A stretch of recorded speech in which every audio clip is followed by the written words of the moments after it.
પાટણમાં 80મા સ્વાતંત્ર્ય પર્વની બે અલગ અલગ સ્થળોએ ગૌરવભેર ઉજવણી.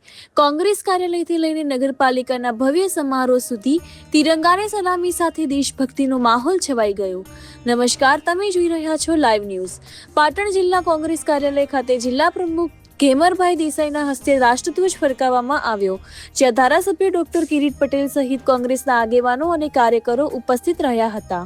બીજી તરફ પાટણ નગરપાલિકા દ્વારા રોટરી ગાર્ડન ખાતે ભવ્ય ધ્વજવંદન કાર્યક્રમ યોજાયો.